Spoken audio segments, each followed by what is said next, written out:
अस्सलाम वालेकुम dear students. आज हम इंग्लिश MD कैट की इंग्लिश के हवाले से जो वेरी फर्स्ट टॉपिक है वो डिस्कस करने लगे हैं, उसके ऊपर कुछ बात करेंगे। देखें, इंग्लिश में टॉपिक है subject verb agree. Basic sense इसके अंदर ये हुआ करती है कि सब्जेक्ट और वर्ब ये एक दूसरे से मैच करें। बेसिक सा पॉइंट है, if the subject is singular the verb should also be singular. If the subject is plural the verb should also be plural. ये एक बेसिक आइडिया, बेसिक सेंस है। अब प्रॉब्लम्स कहाँ पे आते हैं, ग्रामेटिकल एरर्स कैसे हो जाते हैं, ये अगली बात ये है कि ये जो सब्जेक्ट है इसको हमने देखना होता है। ये हमें बात जो है वो कंफ्यूज कर देता है इस एतबार से कि बाज़ कुछ ऐसे वर्ड्स हम यूज़ करते हैं सब्जेक्ट के तौर पर, ऐसे नाउन्स हम यूज़ करते हैं जो हम जैसे लर्नर्स को लग रहे होते हैं कि सिंगुलर हैं लेकिन वो होते प्लूरल हैं। इसी तरह कुछ ऐसे वर्ड्स हैं जो हम जैसों को लगते हैं कि वो प्लूरल हैं लेकिन वो अपने अंदर सिंगुलर की सेंस रखते हैं। इसी तरह बाज़ वक़्त हम कंपाउंड वर्ड्स जो है ना वो हम इस्तेमाल करते हैं, तो उस सूरत में भी हमें ये बाज़ वक़्त कन्फ्यूजन क्रिएट हो जाती है कि हम सब्जेक्ट सिंगुलर है हमारा कि प्लूरल है। बाज़ वक़्त कुछ कंजंक्शंस की वजह से हम सब्जेक्ट के अंदर इस्तेमाल होने वाले नाउन्स को कंबाइन कर रहे होते हैं, तो फिर उनको भी हमने देखना होता है कि कौन कौन से कंजंक्शंस हम इस्तेमाल कर रहे हैं और उनकी वजह से हमारा सब्जेक्ट सिंगुलर बन रहा है कि प्लूरल बन रहा है। तो ये तमाम के तमाम पॉइंट्स, ये तमाम की तमाम चीज़ें हमें जहन में रखकर डिसाइड करना होता है, इवेल्युएट करना होता है whether the verb applied in the sentence is correct with respect to its agreement with the subject or not, कि सब्जेक्ट के साथ अपने अग्रीमेंट के पॉइंट ऑफ व्यू से वो ठीक है कि नहीं। अच्छा, अब आप ये देखें, सबसे पहला पॉइंट ये है कि ये जो सब्जेक्ट है इसका आइडिया हमें क्लियर होना चाहिए कि सब्जेक्ट है क्या। आमतौर पर हमारे ज़्यादातर स्कूल्स के अंदर स्कूल लेवल के ऊपर जो बात पढ़ा दी जाती है सब्जेक्ट के बारे में, और फिर ये भी ठीक है कि बहुत से कॉलेज लेवल्स के ऊपर भी हमें बहुत से टीचर्स जो है ना वो सिर्फ इतना ही बता देते हैं कि सब्जेक्ट जो है ना वो डूअर ऑफ द एक्शन। लेकिन नहीं, subject doer of the action ठीक है कि वो हुआ करता है in certain cases, rather in most of the cases, but not in all the cases. तमाम के तमाम केसेस में सब्जेक्ट जो है वो डूअर ऑफ द एक्शन नहीं होता। आप ये देखें, आप फिजिक्स पढ़ते हैं, केमिस्ट्री पढ़ते हैं, बायोलॉजी पढ़ते हैं, इंग्लिश पढ़ते हैं, आप कहते हैं मेरा सब्जेक्ट बायो है, मैथमेटिक्स नहीं है। इंजीनियरिंग के स्टूडेंट्स हैं वो कहते हैं मेरा सब्जेक्ट मैथमेटिक्स है, बायो नहीं है। अब ये जो मैथमेटिक्स है आप इसको अपना सब्जेक्ट कह रहे हैं, बायोलॉजी को आप अपना सब्जेक्ट कह रहे हैं, तो इसको आखिर सब्जेक्ट क्यों कह रही है? ये डूअर ऑफ द एक्शन तो नहीं है। आप गौर करें, इनको सब्जेक्ट इसलिए कहा जा रहा है कि इनको आप डिस्कस कर रहे हैं। असल पॉइंट, असल बात कहने की जो है ना वो ये कि इनको आप डिस्कस कर रहे हैं, असल चीज जो है ना वो ये। तो अब यहां पर आप देखें कि सब्जेक्ट को अगर हम डिफाइन करें तो हम ये कह सकते हैं कि अ नाउन और a pronoun. On another case we can say a person or a thing.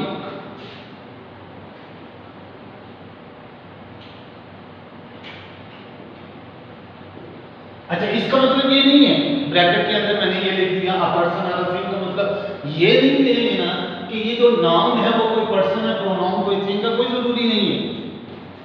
हरगिज़ नहीं। आप सब अच्छी तरह से जानते हैं कि ये जो नाउन है ये कोई पर्सन और थिंग हो सकता है, और ये जो प्रोनाउन है ये उसी पर्सन और थिंग के लिए ही इस्तेमाल होते हैं, ये ठीक है। तो असल चीज देखें, अ नाउन और a pronoun which is being discussed,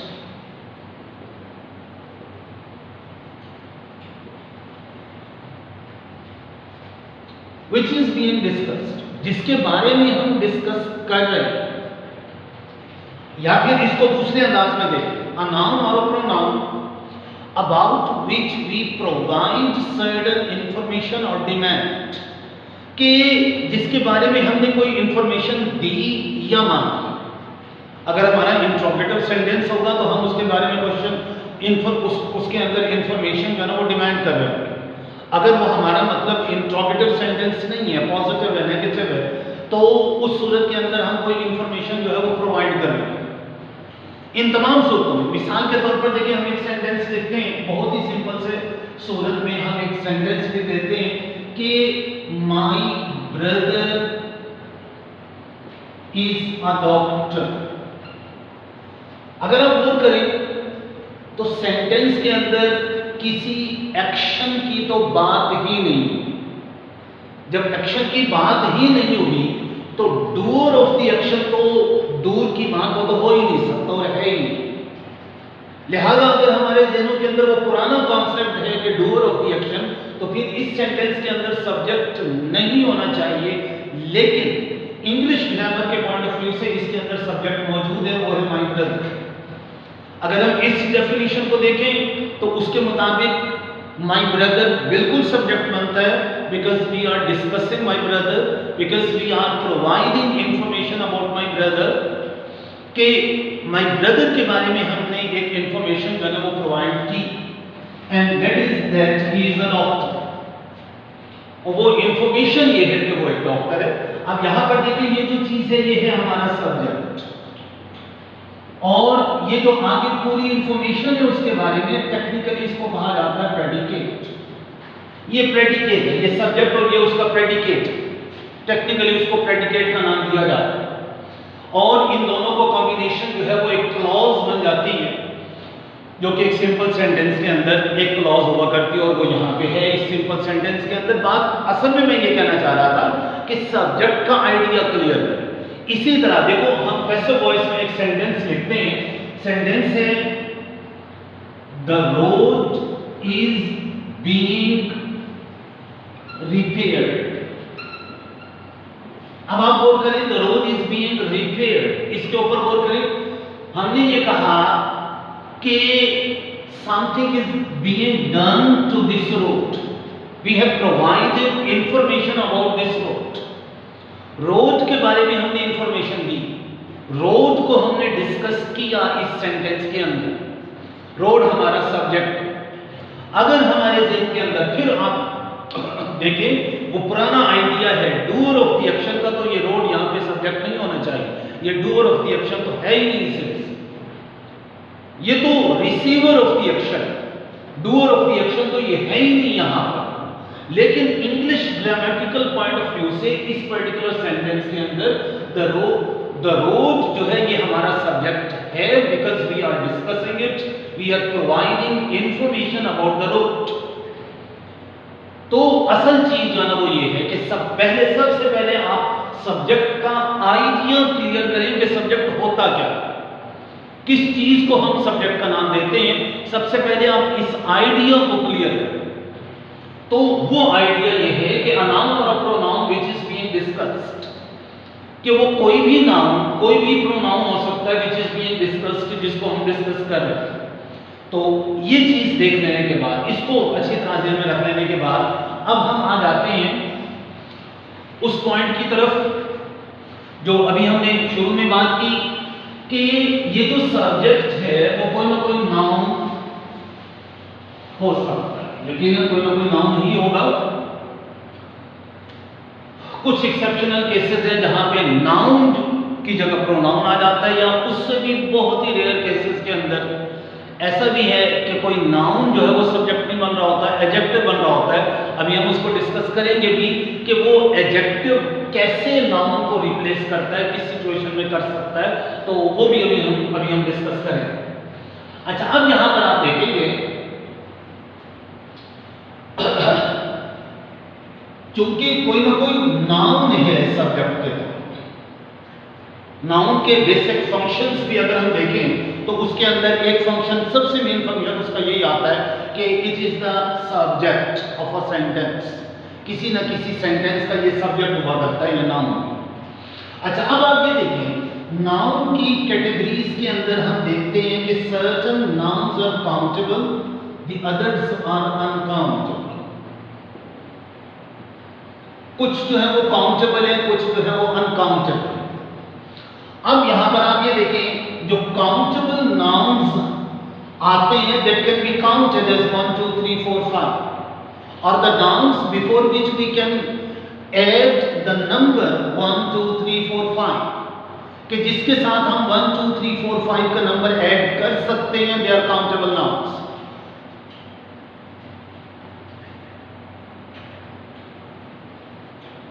they are countable nouns, कि जिसके साथ हम 2 3 4 का नंबर हम ऐड कर सकते हैं, वो काउंटेबल होते हैं। और जहां हम मतलब ऐड नहीं कर सकते, 1 2 3 ऐड नहीं कर सकते, दे आर अनकाउंटेबल। बुनियादी तौर पर बात क्या ना होती है, जैसे मिसाल के तौर पर हम ये लफ्ज इस्तेमाल करते हैं कि आप इंग्लिश के अंदर आप देखें, लफ्ज है मिल्क और शुगर। कभी भी आप इनके साथ 3 4 2 1 का डिजिट ऐड नहीं करते। आप कभी ये नहीं कहते कि आई बॉट 3 मिल्क्स, कभी नहीं कहते। आप कभी ये नहीं कहते कि वी बॉट 5 शुगर्स टुडे, बिल्कुल मुमकिन ही नहीं है। जब आप इसके साथ कोई डिजिट ऐड नहीं कर पा रहे और नहीं करते, that is an uncountable noun. इसको अनकाउंटेबल नाउन कहा जाता है। और जो काउंटेबल नाउन हुआ करता है, जिसके साथ आप कोई ना कोई डिजिट ऐड कर सकते हैं, उसको जो है वो काउंटेबल नाउन का नाम दिया जाता है, जिसके साथ आप कोई ना कोई डिजिट ऐड कर सकते हैं। जैसे मिसाल के तौर पर boys, girls, students, chairs, rooms, colleges, schools, universities, जितने भी हैं, मतलब आप इनके साथ कोई ना कोई डिजिट ऐड कर सकते हैं। मार्कर है, टेलीफोन सेट है, टेलीविजन है, रेडियो है, आप इनके साथ कोई ना कोई मतलब डिजिट ऐड कर पा रहे हैं। इनके साथ आप कोई भी डिजिट जो है ना वो ऐड कर सकते हैं, ठीक है। ये तमाम के तमाम जो है वो काउंटेबल नाउन्स के अंदर आ जाएंगे। अच्छा, फिर बात ये है कि सब्जेक्ट वर्ब एग्रीमेंट के हवाले से अगर हम बात करें तो फिर आप ये देखें कि ये अनकाउंटेबल नाउन्स जो हैं, इनको अगर हम मतलब प्लूरल फॉर्म में इस्तेमाल कर लें या सिंगुलर फॉर्म में इस्तेमाल करते हुए इनके साथ आगे हम मतलब प्लूरल वर्ब इस्तेमाल कर दें, तो ये सारी चीजें जो है वो गलत हो जाएंगी। मिसाल के तौर पर आप लफ्ज इस्तेमाल करते हैं पॉपुलेशन, अनकाउंटेबल नाउन है। आबादी का लफ्ज जो है वो आपके ज़हन के अंदर आता है। अब ये अनकाउंटेबल नाउन, इसको आप सिंगुलर ट्रीट करते हैं, लेकिन उसके साथ साथ आप देखें कि इंग्लिश के अंदर लफ्ज पुलिस जो है ये अनकाउंटेबल नाउन है। इंग्लिश के अंदर लफ्ज पुलिस अनकाउंटेबल नाउन है, लेकिन इसको प्लूरल कंसीडर किया जाता है और पॉपुलेशन जो है उसको हम सिंगुलर ट्रीट करते हैं। उसको पुलिस को आप कभी भी मतलब सिंगुलर फॉर्म में इस्तेमाल नहीं करते।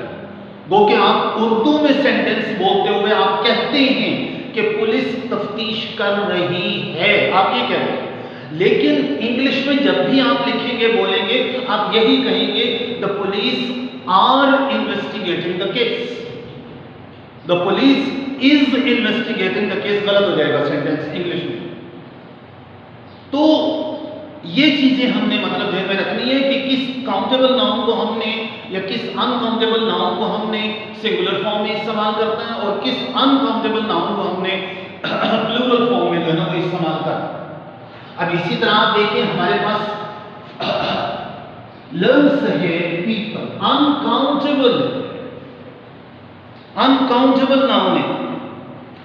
अच्छा, मुमकिन है आप में से किसी के ज़हन के अंदर ये बात आ जाए कि लोगों को गिना तो जा सकता है, लेकिन आप देखें लोगों को जरूर गिना जा सकता है, लेकिन इंग्लिश में जब लफ्ज पीपल आप इस्तेमाल करते हैं तो आप कभी भी नहीं कहते there were 3 people, there were 5 people और पीपल्स, इस किस्म का लफ्ज आप इंग्लिश में इस्तेमाल नहीं करते। आप ये तो कह सकते हैं 3 मैन, आप ये तो कह सकते हैं 5 वीमेन, आप ये तो कह सकते हैं मैनी पर्सन्स, इस किस्म का लफ्ज तो आप इस्तेमाल कर सकते हैं, लेकिन आप 5 पीपल नहीं कह सकते, ये इंग्लिश में गलत हो जाएगा। पीपल के साथ आप इंग्लिश में कोई डिजिट ऐड नहीं करते। हाँ, फिर आप ये देखिए प्लूरल है इस सेंस में और इसके साथ प्लूरल वर्ब इस्तेमाल करेंगे। पीपल के साथ आप प्लूरल वर्ब जो है वो इस्तेमाल करेंगे, लेकिन एक इस लफ्ज पीपल के अंदर एक सेंस और भी है कि ये नेशन, कौम के मतलब में भी इस्तेमाल होगा। उस सूरत में जब ये इस्तेमाल होगा तो ये लफ्ज पीपल जो है वो फिर काउंटेबल सेंस में आ जाता है, फिर इसकी हम प्लूरल फॉर्म भी बनाते हैं और फिर इसके साथ सिंगुलर वर्ब भी इस्तेमाल करेंगे, प्लूरल वर्ब भी इस्तेमाल करेंगे। अगर ये एक कौम के लिए इस्तेमाल हो रहा है तो फिर हम इसके साथ सिंगुलर वर्ब भी इस्तेमाल करेंगे। अगर ये कई मतलब प्लूरल फॉर्म में पीपल्स की सूरत में इस्तेमाल हो रहा है तो फिर इसके साथ हम प्लूरल वर्ब भी इस्तेमाल करेंगे।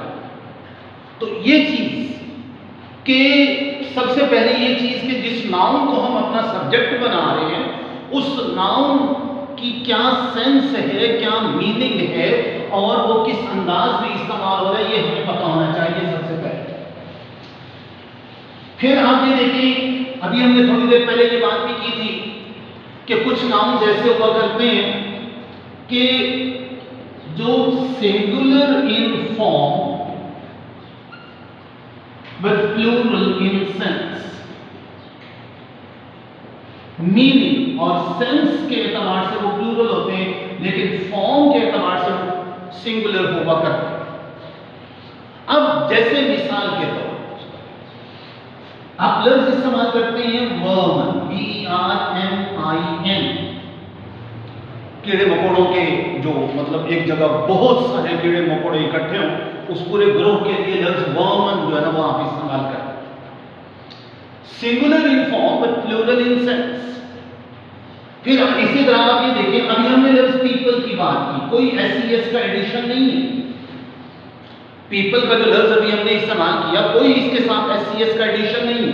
इसी तरह अभी हमारे सामने लफ्ज पुलिस आया, पुलिस की लफ्ज हमने देखा singular in form but plural in sense.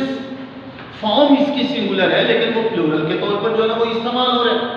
तो इसी तरह और कुछ ऐसे अल्फाज हैं जो मतलब फॉर्म के तौर पर जब अपनी जो स्ट्रक्चर है उनका वो स्ट्रक्चर के पॉइंट ऑफ व्यू से देखा जाए तो वो सिंगुलर है, लेकिन अपनी सेंस और मीनिंग के एतबार से आप प्लूरल इस्तेमाल करते हैं। वर्मन आर का लफ्ज आप इस्तेमाल करते हैं, वर्मन इस नहीं बोलेंगे। अच्छा, इसी तरह आप ये देखें कि कुछ ऐसे नाउन्स जिनकी सिंगुलर और प्लूरल फॉर्म सेम, मिसाल के तौर पर फिश का लफ्ज है, शीप का लफ्ज आप इस्तेमाल करते हैं, डियर का लफ्ज आप इस्तेमाल करते हैं।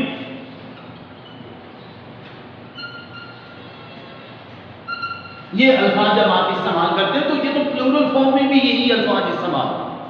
तो अब हमें इस सेंटेंस को समझना होगा कि उसके अंदर ये अल्फाज जो है वो प्लूरल फॉर्म में प्लूरल मीनिंग के तौर पर इस्तेमाल हो रहे हैं कि सिंगुलर मीनिंग के तौर पर इस्तेमाल हो रहे हैं। अच्छा, फिर इसी तरह आप ये देखें, अभी हम बात कर रहे थे नाउन्स के हवाले से, तो एक दूसरा पॉइंट उसके अंदर ये भी था कि कुछ ऐसे नाउन्स भी आ जाते हैं जो फॉर्म के एतबार से प्लूरल हैं लेकिन वो सिंगुलर है, यानी स्ट्रक्चर के हवाले से बात हमें लगते हैं।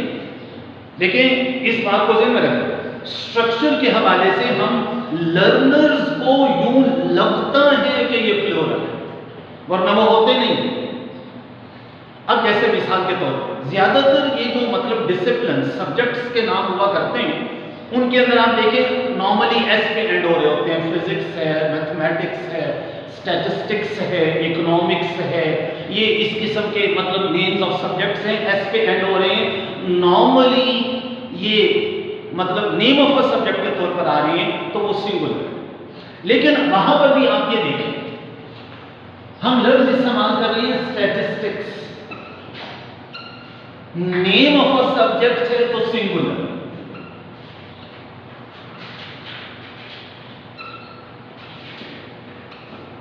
तो फिर तो ये सिंगुलर है। लेकिन स्टैटिस्टिक्स अगर ये फैक्ट्स एंड फिगर्स के मतलब में है, आदाद और शुमार के मतलब में है, तो फिर यही लफ्ज प्लूरल। आदाद और शुमार के मतलब में है तो फिर यही लफ्ज प्लूरल, और नेम ऑफ अ सब्जेक्ट के तौर पर है तो फिर यही लफ्ज सिंगुलर, स्टैटिस्टिक्स का लफ्ज।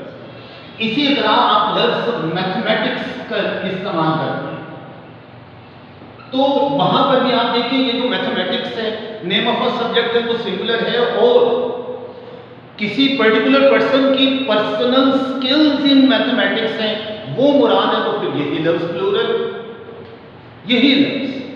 आप ये तो कहते हैं कि mathematics is taught at almost all the levels of school education, क्योंकि नेम ऑफ अ सब्जेक्ट है, मैथमेटिक्स इज टॉट।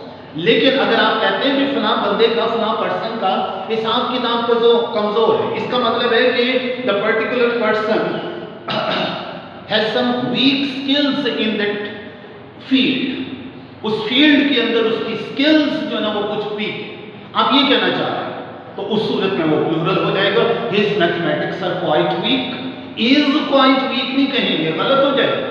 अगर आप कहते हैं कि हिज मैथमेटिक्स इज वीक तो ये गलत हो जाएगा, आप इंग्लिश में बोलेंगे his mathematics are quite weak, English में आप ये बोलेंगे। तो ये चीज आप ध्यान रखें कि हम किसी लफ्ज को किस सेंस में इस्तेमाल करें, वो सेंस बाज़ वक्त डिटरमिन कर रही होती है कि वेदर इट्स प्लूरल और सिंगुलर, और उसको ज़हन पे रखकर आगे हमने वर्ब अप्लाई करना है, सिंगुलर और प्लूरल। उसको ज़हन में, उसकी सेंस को ज़हन में रखते हुए हमने आगे वर्ब जो है ना वो अप्लाई करना। अच्छा जी, फिर इसी तरह आप देखें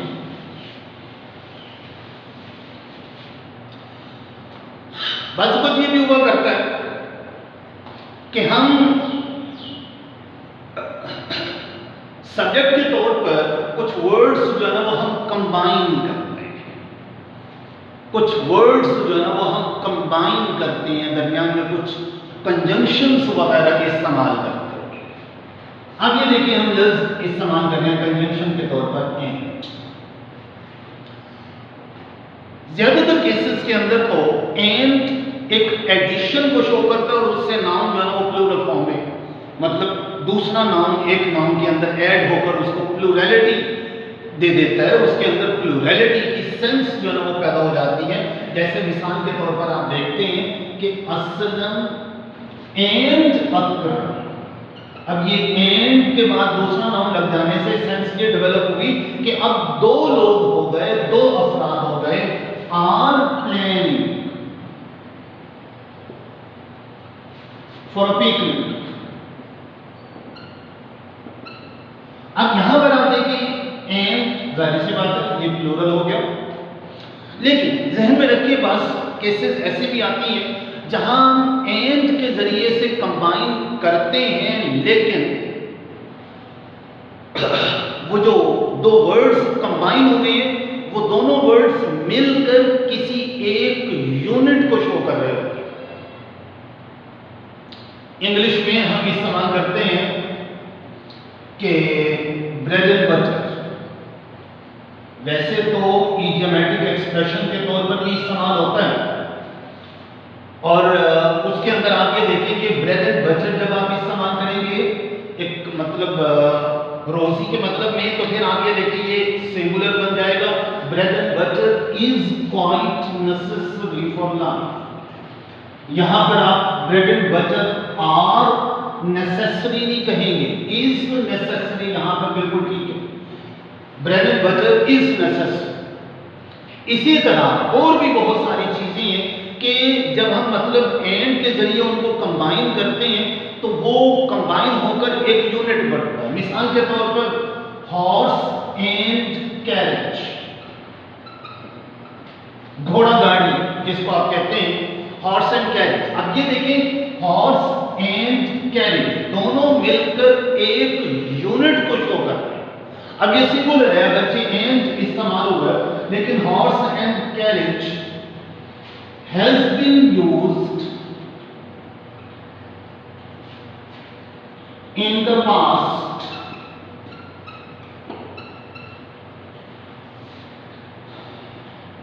as a mean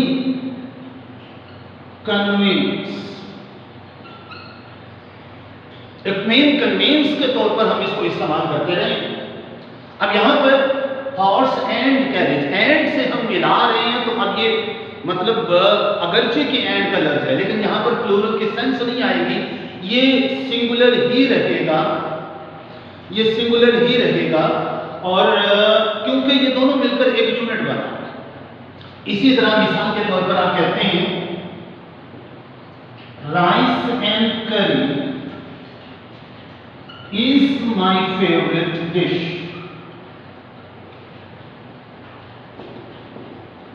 अब यहां पर आप देखिए राइस एंड करी इज माय फेवरेट डिश।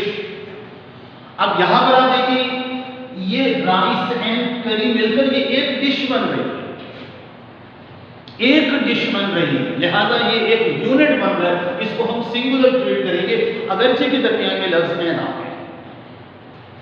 तो एक तो ये चीज कि ये जो लफ्ज एंड हम इस्तेमाल करते हैं और इससे प्लूरल की सेंस आती है, बिल्कुल आती है, लेकिन जहन में रखना चाहिए कि जब ये दो ऐसे वर्ड्स को कंबाइन कर रहे हैं जो दोनों मिलकर एक यूनिट को बनाएंगे, तो फिर वो सिंगुलर हो जाएगा और उसके साथ हम वर्ब जो है वो सिंगुलर इस्तेमाल करेंगे। अच्छा, फिर आप ये देखिए कि इस कंजंक्शन की सेंस में हम कुछ और अल्फाज इस्तेमाल करते हैं। मिसाल के तौर पर हम प्रपोजिशन ऑफ इस्तेमाल करते हैं, प्रपोजिशन विद या अलोंग विद का लफ्ज जो है वो इस्तेमाल करते हैं, बिसाइड्स की एक्सप्रेशन इस्तेमाल हो जाता है, नॉट का लफ्ज जो है वो इस्तेमाल हो जाता है, या फिर जो है इन एडिशन टू का लफ्ज हम इस्तेमाल करते हैं, लाइक का लफ्ज इस्तेमाल करते हैं, एक्सेप्ट का लफ्ज जो है वो इस्तेमाल करते हैं। अब आप ये देखिए इसी तरह एज वेल एज की एक्सप्रेशन जो है वो इस्तेमाल कर लेते हैं हम, एज वेल एज की एक्सप्रेशन जो है वो इस्तेमाल हो जाती है। अब आप यहां पर देखिए कि ये जितने भी हम अल्फाज इस्तेमाल कर रहे हैं, कोई से दो नाउन्स के दरमियान ये अल्फाज आएंगे। अब यहां पर आपने ये देखना है कि इनसे पहले यहां पर भी कोई नाउन है, इनके बाद यहां पर भी कोई ना कोई नाउन मौजूद। जो हमारा असल सब्जेक्ट है वो इनसे पहले वाला नाउन है, आगे जो वर्ब आएगा वो उसको फॉलो करेगा, ये बाद वाले नाउन को फॉलो नहीं करेगा। आगे जो वर्ब आएगा वो इन अल्फाज से पहले वाला जो नाउन होगा उसको फॉलो करेगा। यानी मिसाल के तौर पर आप सेंटेंस लिखते हैं बहुत ही सिंपल से अंदाज, आप लिखते हैं ऑल एक्सेप्ट अली, अली के अलावा सारे के सारे वर्ब प्रेजेंट कहेंगे ना, वॉज प्रेजेंट तो नहीं कहेंगे कि सिर्फ वो एक पर्टिकुलर स्टूडेंट नहीं था बाकी सारे थे। अब यहां पर जब आपने लफ्ज एक्सेप्ट इस्तेमाल किया है तो उसके बाद जो नाउन है वो सिंगुलर है, हमारा सब्जेक्ट वो नहीं है, उससे पहले जो नाउन है प्रोनाउन है, ऑल का लफ्ज हमने इस्तेमाल किया है, ये असल में हमारा फोकस है, इसको हम डिस्कस कर रहे हैं। ये प्लूरल है तो आगे हमने लफ्ज वर्ब जो है वो प्लूरल इस्तेमाल किया, वर्ब का लफ्ज आ गया, ये बिल्कुल ठीक है। अगर हम वहां पर हम ये कहेंगे कि लफ्ज अली जो कि सिंगुलर है और उसके फौरन बाद लफ्ज हम वर्ब इस्तेमाल कर रहे हैं उसको सिंगुलर आना चाहिए, तो ये पॉइंट ऑफ व्यू गलत हो जाएगा हमारा। तो इसी तरह इनमें से कोई भी मतलब आप एक्सप्रेशन इस्तेमाल करें, कोई भी, मिसाल के तौर पर आप कहते हैं असलन not his friends। अब ये देखेंगे जो नॉट का लफ्ज है ये अपने से बाद में आने वाले नाउन को निगेट कर, अपने से बाद में आने वाले नाउन को निगेट कर, उसके दोस्त नहीं बल्कि असल, तो असल सब्जेक्ट बना असल। आगे जो वर्ब आएगा वो इस असलन के मुताबिक आएगा, वो सिंगुलर है, लिहाजा आगे हम जो वर्ब इस्तेमाल करेंगे वो भी सिंगुलर इस्तेमाल करेंगे। Aslam not his friends was ready to go there। अब ये were ready नहीं कहेंगे, was कहेंगे। तो ये चीज, इन अल्फाज को आपने कम से कम जो है ना वो ज़हन में रखना। अच्छा, फिर आप ये देखिए,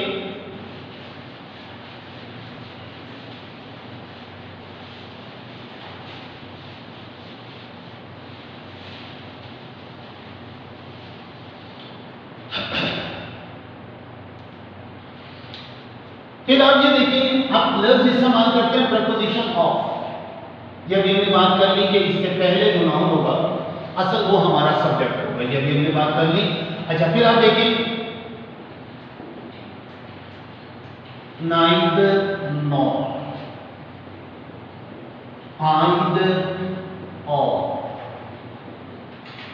not only but also, not only but also, neither nor, either or, not only but also, या बस simply or।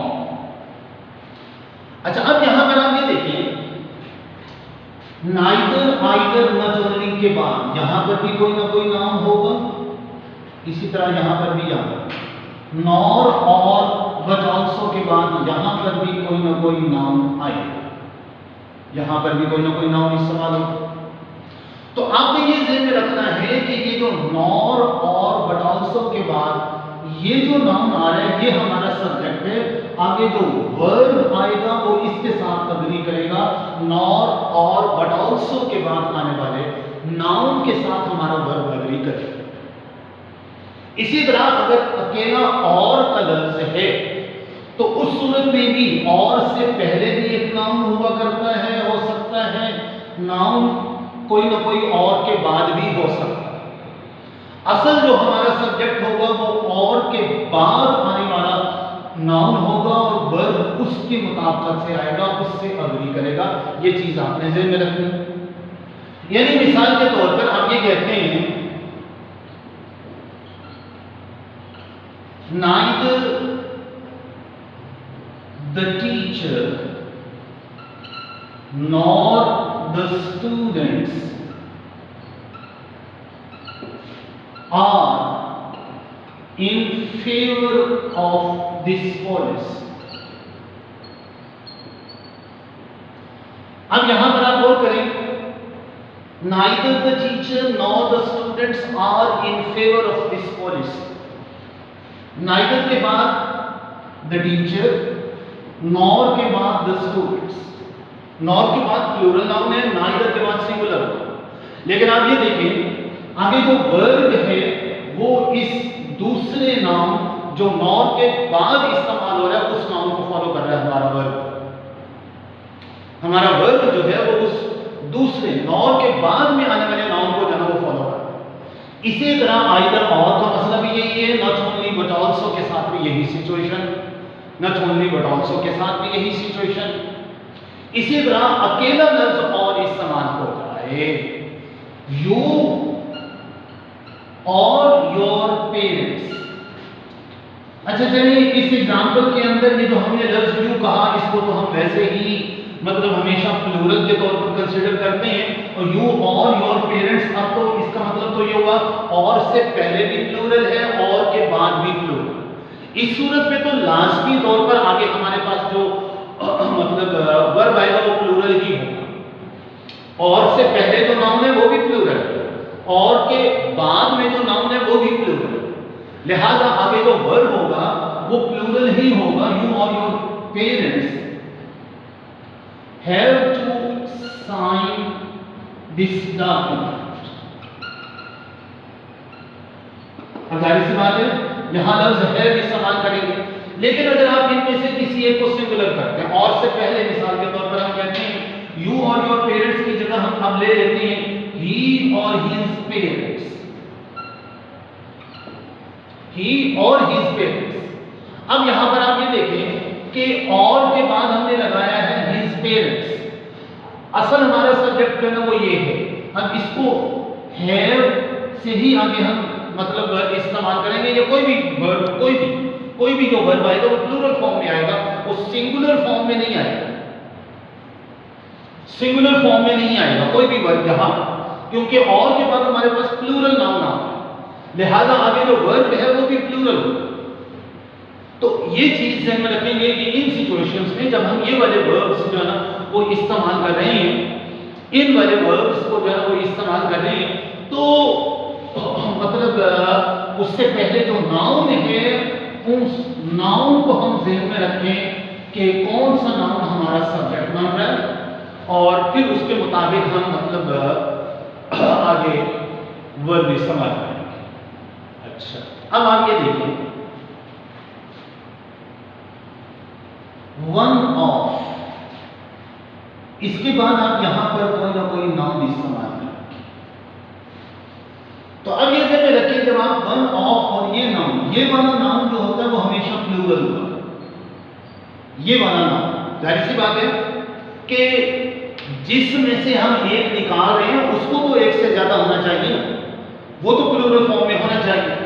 लिहाजा one of the students, one of the colleges, one of the members of administration, तो मतलब जो भी है, तो इस नाउन को जो है वो प्लूरल फॉर्म में होना चाहिए। ये नाउन जो है वो सिंगुलर फॉर्म में नहीं हो सकता।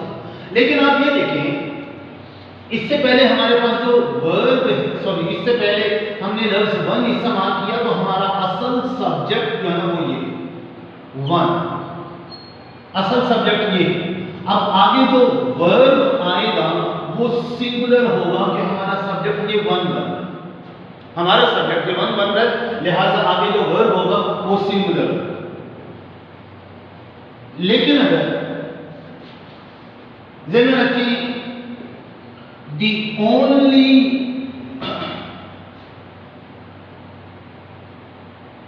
one of, और यहां पे आप प्लूरल नाउन इस्तेमाल कर रहे हैं और उसके आगे आप कोई क्लॉज इस्तेमाल करते हैं जो हु या विच से जो है वो शुरू होती है, तो अब आगे जो वर्ब हो,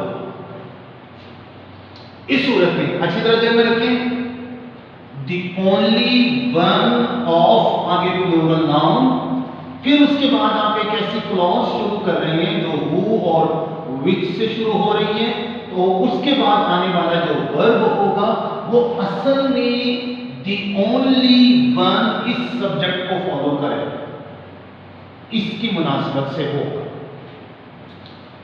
मिसाल के तौर पर, he is the only one of the ministers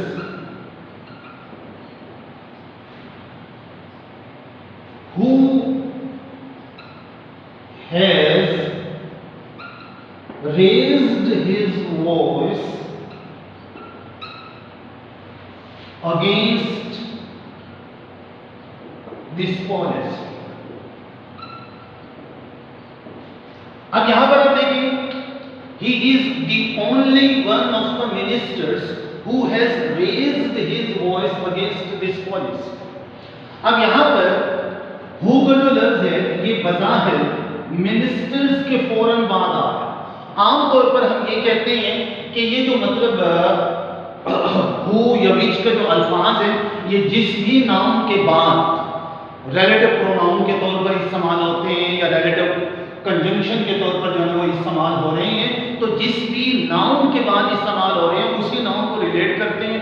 वो अगर सिंगुलर है तो आगे वर्ब सिंगुलर, वो अगर प्लूरल है तो आगे वर्ब प्लूरल। लेकिन इस सूरत में आप देखिए, मिनिस्टर्स के फौरन बाद हु का लफ्ज, लेकिन आप गौर करें उससे पहले है दी ओनली वन। अब ये जो दी ओनली वन है, अब ये हु इसके लिए है और आगे वर्ब उसको फॉलो करेगा। अगर यहां पर सिर्फ वन होता, दी ओनली की एक्सप्रेशन ना होती, तो फिर ये जो हु या विच का लफ्ज होता ये इस मिनिस्टर्स के लिए, यानी मिसाल के तौर पर हम दूसरा सेंटेंस लिखते हैं। दूसरा सेंटेंस हम क्यों लिखते हैं? He is one of the ministers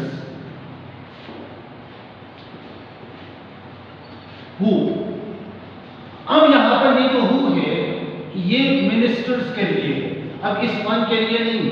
अब आगे जो आप वर्ब इस्तेमाल करेंगे वो इसको फॉलो करते हुए who have raised their voice, अब यूं हो जाएगा। अब यहां पर ये देखेंगे, अब हु है, अब यहां पर वन ऑफ द मिनिस्टर्स, अब the only one of the ministers नहीं। ये फर्क भी अच्छी तरह से कहना चाहिए कि अगर वो एक्सप्रेशन है दी ओनली वन ऑफ और आगे प्लूरल नाउन, तो आगे हु और विच के बाद जो हम वर्ब इस्तेमाल करेंगे वो दी ओनली वन के लिए होगा और वो सिंगुलर। और अगर अकेला लफ्ज वन ऑफ है और उसके साथ आप जो है वो वन ऑफ और प्लूरल नाउन इस्तेमाल कर रहे हैं और फिर हु और विच क्लॉज इस्तेमाल कर रहे हैं, तो उसमें हु और विच का जो लफ्ज है वो उस प्लूरल नाउन के लिए होगा और फिर आगे वर्ब उसके मुताबिक आएगा। तो एक तो ये भी आपने मतलब अच्छी तरह से इनके अंदर रखना है।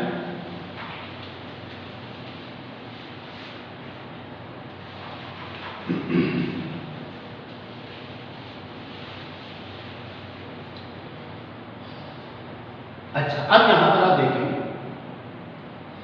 कि कुछ ऐसी एक्सप्रेशंस हैं कि जिनको हम सिंगुलर और प्लूरल, काउंटेबल अनकाउंटेबल सबके साथ इस्तेमाल कर सकते हैं। मिसाल के तौर पर आप कहते हैं सम कलर्स, मिसाल के तौर पर आप देखें सिंगुलर प्लूरल दोनों के लिए, काउंटेबल अनकाउंटेबल दोनों के लिए applicable. Some students, some boys, some girls, बिल्कुल ठीक है एक्सप्रेशंस। इसी तरह सम मिल्क, सम शुगर, ये एक्सप्रेशन भी बिल्कुल ठीक है। अनकाउंटेबल सिंगुलर नाउन के साथ भी इस्तेमाल हो रहे हैं, काउंटेबल प्लूरल नाउन के साथ भी इस्तेमाल हो रहे हैं। सम बॉय इज देयर, मतलब कोई लड़का है वहां, तो हम सम बॉय का लफ्ज इस्तेमाल कर सकते हैं। तो इस किस्म ये लफ्ज सम जो है ना वो काउंटेबल, अनकाउंटेबल, प्लूरल, सिंगुलर सबके ऊपर जो है वो एप्लीकेबल है। इसी तरह आप लफ्ज मोस्ट का लफ्ज इस्तेमाल करते हैं, ये भी मतलब सिंगुलर, प्लूरल, काउंटेबल, अनकाउंटेबल हर किस्म के नाउन्स के लिए इस्तेमाल किया जा सकता है। जैसे मिसाल के तौर पर जो है आप कहते हैं कि most of the students are interested in this situation. अब जब मोस्ट ऑफ द स्टूडेंट्स, ये मोस्ट आपने काउंटेबल प्लूरल नाउन से पहले इस्तेमाल कर लिया, बिल्कुल ठीक है, मोस्ट ऑफ द स्टूडेंट्स। लेकिन आप ये भी तो कह सकते हैं, मतलब किसी अनकाउंटेबल सिंगुलर नाउन के साथ भी ये लफ्ज मोस्ट इस्तेमाल कर सकते हैं। यानी आप ये भी कह सकते हैं कि most of the money has been spent, ज्यादातर रकम खर्च हो चुकी, मोस्ट ऑफ द मनी। अब ये मनी का जो लफ्ज है अनकाउंटेबल सिंगुलर नाउन, आपने इससे पहले लफ्ज मोस्ट इस्तेमाल कर दिया, दोनों एप्लीकेशन से हैं। तो बात असल में ये है कि इस किस्म की एक्सप्रेशंस के सम ऑफ, मोस्ट ऑफ, इसी तरह द रेस्ट ऑफ की एक्सप्रेशन आप इस्तेमाल करते हैं, हाफ ऑफ की एक्सप्रेशन जो है आप इस्तेमाल करते हैं। तो आगे डिपेंड करते हैं कि इसके बाद अगर जो नाउन है वो है सिंगुलर, तो आगे जो वर्ब होगा वो भी सिंगुलर। ये जो एक्सप्रेशंस हैं इनके बाद जो नाउन है वो अगर सिंगुलर है तो आगे वर्ब भी सिंगुलर होगा, और अगर इनके बाद नाउन जो है वो प्लूरल, प्लूरल नाउन हम इस्तेमाल कर रहे हैं तो आगे वर्ब भी प्लूरल इस्तेमाल करेंगे, प्लूरल वर्ब इस्तेमाल करेंगे। जैसे अभी हमने एक्सप्रेशंस जो है वो इस्तेमाल की, हम कहते हैं मोस्ट ऑफ द स्टूडेंट्स, तो most of the students are, इसी तरह most of the money has been spent, दोनों सूरतें जो है वो बिल्कुल ठीक है। इसी तरह the rest of the situation was quite easy, the rest of the situation was, क्योंकि आगे हमने सिचुएशन के लिए लफ्ज रेस्ट का लफ्ज इस्तेमाल किया। इसी तरह हम ये भी कह सकते हैं the rest of the people अब ये पीपल प्लूरल प्लूरल सेंस रखता है, the rest of the people, are या वर या हैव जो भी है मतलब प्लूरल वर्ब से इस्तेमाल करेंगे इनके साथ। तो ये चीज भी हमने ध्यान में रखनी है कि ये जो एक्सप्रेशंस हैं इनको हम किस अंदाज में इस्तेमाल कर रहे हैं। और यानी इसके बाद इस्तेमाल होने वाला नाउन कौन सा, वो सिंगुलर है तो आगे वर्ब सिंगुलर, वो अगर प्लूरल है तो वर्ब भी plural.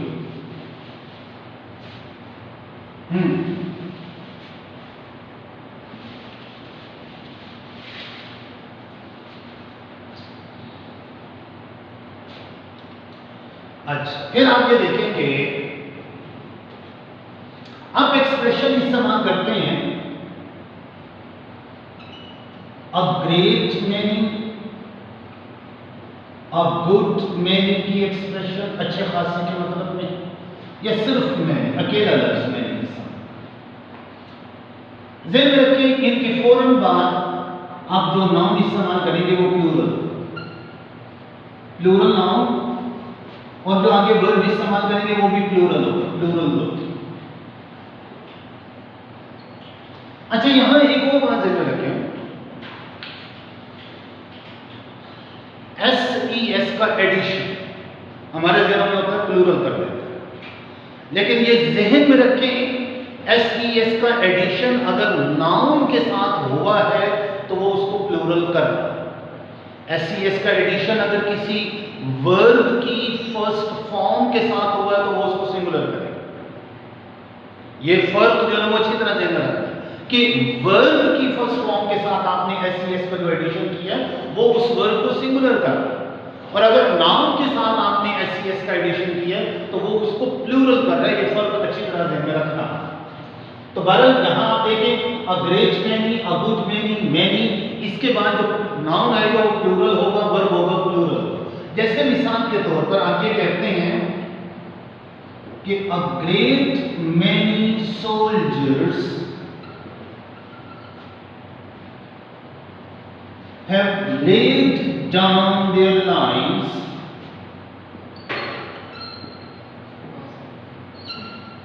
a great many soldiers, अगर ये तो हैड पास्ट में होगा, अगर हम इसको प्रेजेंट में लिखेंगे तो हैव लिखेंगे। वैसे तो हैड भी ठीक है पास्ट के एतबार से, लेकिन प्रेजेंट में हैव लिखेंगे। अगर यहां पर हम हैज लिखते हैं तो ये गलत,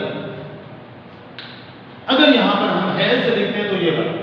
a great many soldiers has laid down their lives, ये तो है ही ठीक, क्योंकि हैड में सिंगुलर प्लूरल का तो कोई प्रॉब्लम नहीं है। लेकिन प्रेजेंट में अगर हम हैव लिखते हैं a great many soldiers have laid down their lives, तो ये हैव ठीक होगा, हैज यहां पे गलत। एक तो ये चीजें में रखें। और अगर ये जो मैनी का लफ्ज है इनडेफिनिट आर्टिकल, अगर आप इसके बाद इस्तेमाल कर रहे हैं मैनी ए, मैनी के बाद आप इनडेफिनिट आर्टिकल इस्तेमाल कर रहे हैं, तो इसके बाद आप जो नाउन इस्तेमाल करेंगे वो सिंगुलर नाउन होगा, और आगे जो वर्ब होगा वो भी सिंगुलर वर्ब ही हो मैनी ए के बाद। यानी सेंटेंस अगर आपके सामने यूं आता है, many of students have worked very hard for this project,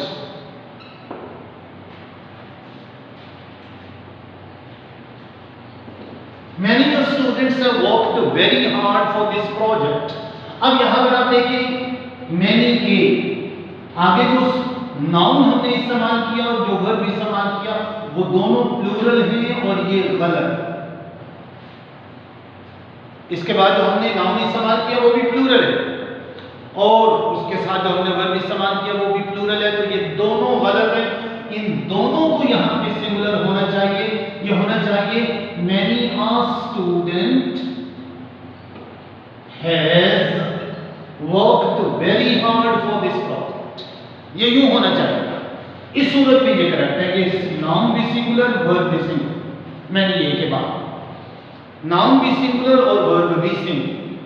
तो एक तो ये चीज अच्छी तरह से जो है ना वो ज़हन में रहनी चाहिए आपके कि इन अल्फाज को, ये मैनी की एक्सप्रेशन को हम मतलब कैसे इस्तेमाल करते हैं और किस अंदाज में इस्तेमाल करते हैं, तो ये ज़हन में रखें। आबुद मैनी, एवरेज मैनी या सिर्फ मैनी, या इसको दूसरे अंदाज में आप यूं ज़हन में रख सकते हैं कि मैनी के फौरन बाद दरमियान में कोई और आर्टिकल आप इस्तेमाल नहीं कर रहे, इनडेफिनेट आर्टिकल मैनी के बाद नहीं आ रहा, और मैनी के फौरन बाद अगर आप नाउन लगा रहे हैं तो वो प्लूरल।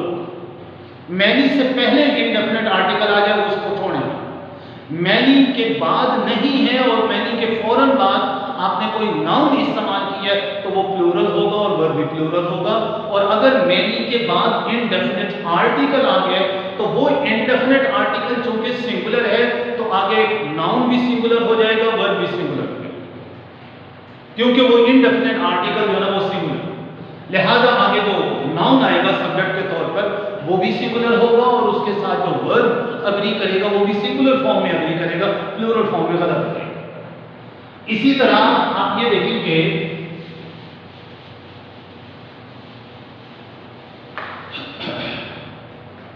आपके सामने एक्सप्रेशन है अ नंबर ऑफ, तो ये जो चीज है ये प्लूरल सेंस रखती है। आप कहते हैं अ नंबर ऑफ स्टूडेंट्स, लेकिन जब आप कहते हैं ना द नंबर ऑफ स्टूडेंट्स तो ये सिंगुलर है। फर्क ये देखिए, मीनिंग को समझे जरा। देखिए अ नंबर ऑफ स्टूडेंट्स का मतलब होता है कई, बहुत सारे स्टूडेंट्स। जब कहते हैं द नंबर ऑफ स्टूडेंट्स तो इसका मतलब है स्टूडेंट्स की तादाद। द नंबर ऑफ का मतलब ये स्टूडेंट्स की तादाद। अब ये जो कि तादाद बना ये लफ्ज, तो उस सूरत में ये सिंगुलर, और अ नंबर ऑफ अगरचे ए है वहां पे, लेकिन अ नंबर ऑफ कई एक, जैसे हम कहते थे ना कई एक, बहुत सारे कई, तो वो तो उस सेंस में, लिहाजा वो एक्सप्रेशन जो है ना वो सिंगुलर है, वो सॉरी ये अ नंबर ऑफ की एक्सप्रेशन जो है ना ये प्लूरल है और द नंबर ऑफ की एक्सप्रेशन जो है ना वो सिंगुलर है। ये प्लूरल एक्सप्रेशन है और ये सिंगुलर एक्सप्रेशन, इसके साथ यहां पे वर्ब सिंगुलर आएगा। The number of students is increasing, students की तादाद बढ़ती जा रही है, इज इंक्रीजिंग बोलेंगे। और a number of students are raising slogans, a number of students are raising slogans. तो अब उस सूरत में आर के कई स्टूडेंट जो है वो नारे लगा रहे हैं, आर रेजिंग स्लोगन्स, तो ये एक्सप्रेशन जो है ना वो ज़हन में रहना चाहिए। इसी तरह लफ्ज मेजॉरिटी आप इस्तेमाल करते हैं तो इसके अंदर भी यही सेंस है। आप कहते हैं, अच्छा देखिए इसको इस्तेमाल करने का अंदाज, आप अकेला लफ्ज मेजॉरिटी इस्तेमाल करते हैं फिर ये सिंगुलर है। आप कहते हैं majority in Pakistan and India is poor. अब इस सूरत में ये जो मेजॉरिटी है ये singular, majority in Pakistan and India is poor. इसी तरह a majority of the students, अब ये जो लफ्ज है a majority of the students, अब ये प्लूरल हो गया है। आप आगे जो वर्ब इस्तेमाल करेंगे वो प्लूरल होना चाहिए।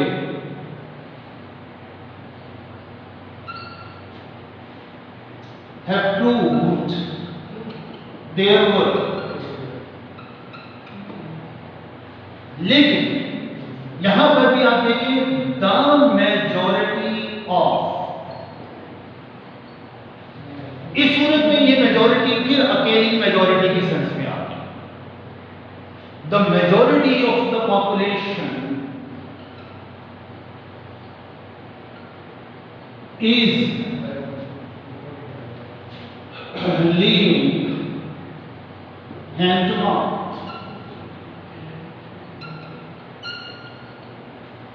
The majority of the population is living from hand to mouth. तो अब यहां पर आप ये देखें कि इन लफ्जों को, मेजॉरिटी को, नंबर को हमने किस अंदाज में, किस सेंस में जो है ना वो इस्तेमाल किया, किन नाउन्स के साथ इस्तेमाल हुए, इनको अच्छी तरह से ज़हन में रखना है। जब सब्जेक्ट वर्ब अग्रीमेंट के हवाले से जब हम प्रॉब्लम्स की बात करते हैं तो इन तमाम पॉइंट्स को ज़हन में रखना चाहिए ताकि कोई भी सेंटेंस हो उसकी इवेल्युएशन में प्रॉब्लम्स जो है ना वो ना। ठीक है स्टूडेंट्स, अल्लाह।